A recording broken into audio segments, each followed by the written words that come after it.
नमस्कार, हम रिंकू तिवारी दुबई से स्वागत बा आप सबके हमारे चैनल पे।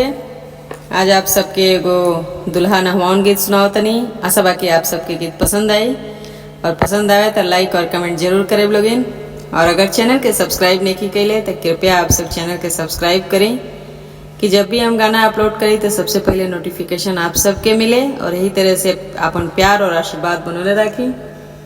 केही जे पोखरा नावेला घाट बनावेला है। केही जे पोखरा नावेला घाट बनावेला है। केही जे बनेला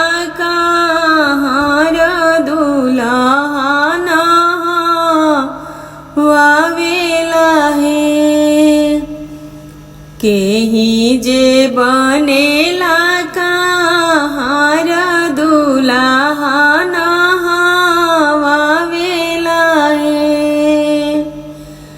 बाबा जे पोखरा नावेनी घाट बनावेनी है। बाबा जे पोखरा नावेनी घाट बनावेनी है। फुआ जे बनेली कहार दुल्हा वावेली है। फुआ जी बनेली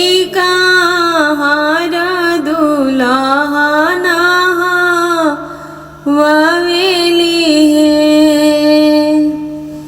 केही जे सूट वाले आवे त केही पहिरावेला है। केही जे सूट वाले आवे त केही पहिरावेला है। के कर पारल काजरवा त केही लगावेला है। के कर पारल काजरवा त केही लगावेला है। चाचा जी सूट वाले आई त फूफा पहिराइले है। चाचा जी सूट वाले आई त फूफा पहिराइले है। अम्मा के पारल काजरवा त फुआ जी लगावेली है। अम्मा के पारल काजरवा त फुआ जी लगावेली है। केही जे पनवाले आवे त केही लगावेला है। केही जे पनवाले आवे त केही लगावेला है। केही जे बीरवा थामावे त केही खियावेला है। केही जे बीरवा थामावे त केही खियावेला है। भैया जे पनवाले आवे त दीदी जी लगावेली है। भैया जे पनवाले आवे त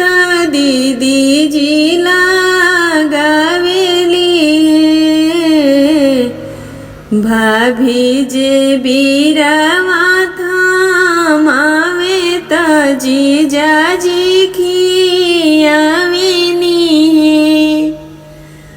भाभी जे बीरावा थामावे त जीजाजी खियावेनी हे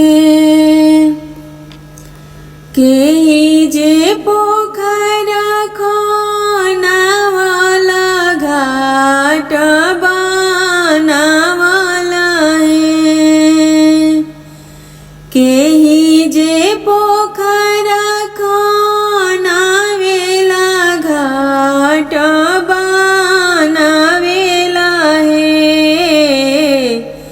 केही जे बनेला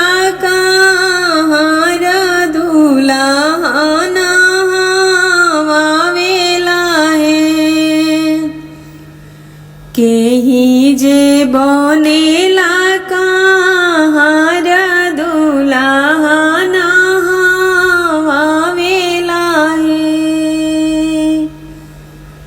पापा जे पोखरा खनावेनी घाट बनावेनी हे पापा जे पोखरा घाट बनावेनी हे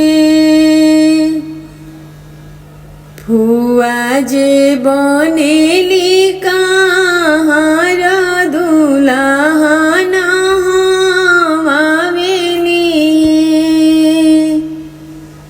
फुआ जे बनेली